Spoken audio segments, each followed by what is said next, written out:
Você já se perguntou por que a narrativa da criação, tão fundamental no livro de Gênesis, ainda gera tantas dúvidas e, para muitos, equívocos? Hoje, vamos explorar uma questão profunda que desafia a compreensão de crentes e não crentes.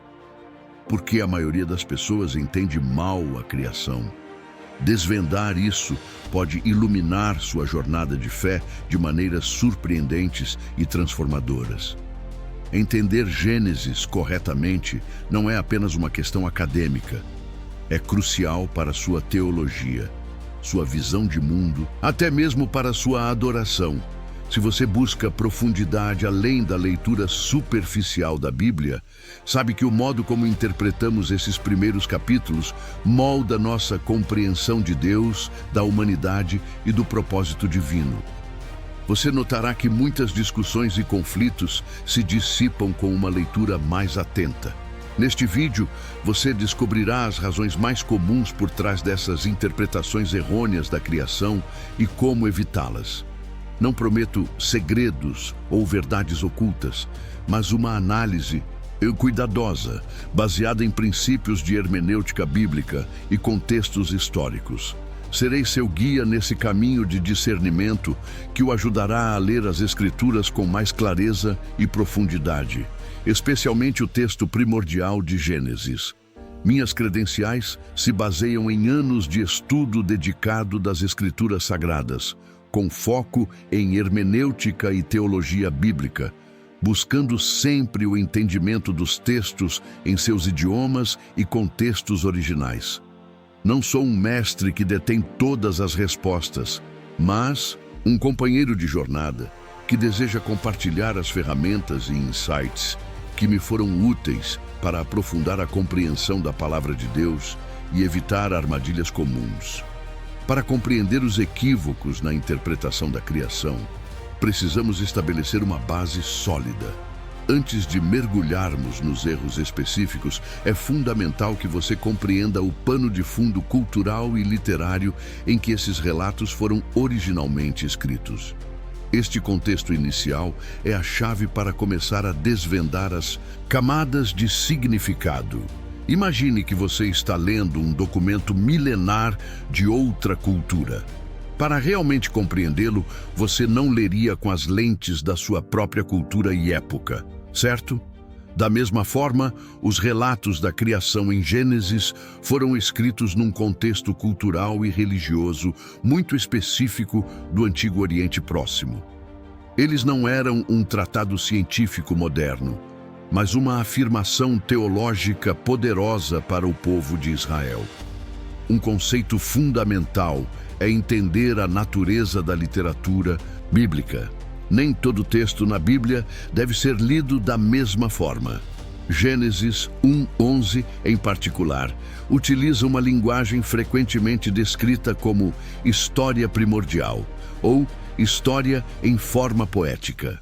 É um tipo de narrativa que emprega recursos literários para transmitir verdades profundas sobre Deus, o homem e a criação, sem necessariamente ser um relatório científico detalhado.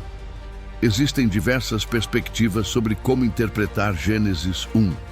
Alguns teólogos o veem como uma narrativa literal e cronológica da criação em 6 dias de 24 horas. Outros o interpretam como uma revelação teológica que ensina sobre a soberania de Deus e a ordem da criação, utilizando uma estrutura literária que não se preocupa com a cronologia científica. Ambas as visões, no entanto, buscam honrar a autoridade das Escrituras. Pense numa parábola de Jesus. Quando ele conta a história do bom samaritano, você entende que o objetivo não é fornecer um relatório factual de um evento específico, mas sim ensinar uma verdade moral e espiritual. De forma semelhante, Gênesis utiliza uma linguagem que, para a audiência original, comunicava verdades teológicas e cósmicas sobre a origem, sem a preocupação de um manual científico contemporâneo que simplesmente não existia. Ao reconhecer esses fundamentos e a natureza da literatura de Gênesis, você começa a perceber que grande parte da confusão sobre a criação surge quando aplicamos as perguntas erradas ao texto. Com essa compreensão contextual, você estará mais preparado para identificar os equívocos mais comuns que distorcem o significado original da narrativa bíblica. A principal razão pela qual muitos entendem mal a criação reside na imposição de categorias e perguntas modernas ao texto antigo. Busca-se respostas científicas em um documento teológico. Gênesis não se propõe a explicar como Deus criou em termos de processos naturais, mas quem criou, por que criou e qual é o propósito da criação. Confundir esses objetivos leva a uma interpretação distorcida. Um exemplo concreto é a ideia de que Gênesis 1 descreve uma batalha entre ciência e fé. O texto não faz tal afirmação. Ele meramente apresenta Deus como o Criador soberano de tudo o que existe, sem dar detalhes sobre os mecanismos.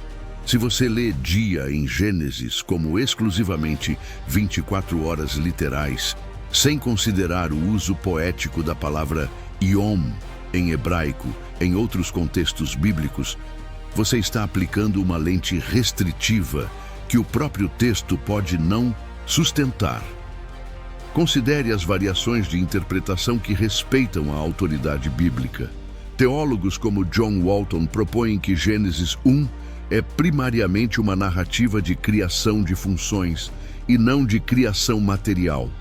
Isso significa que Deus está ordenando o cosmos, dando-lhe propósito e função, em vez de simplesmente construir matéria a partir do nada.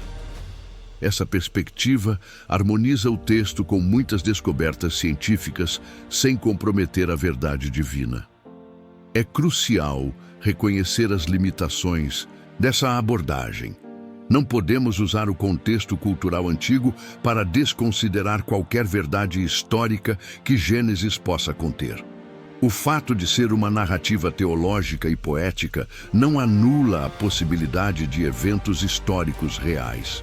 O desafio é discernir onde a linguagem é figurativa e onde ela descreve eventos que, embora incompreensíveis para nós, são descritos como ocorrências literais.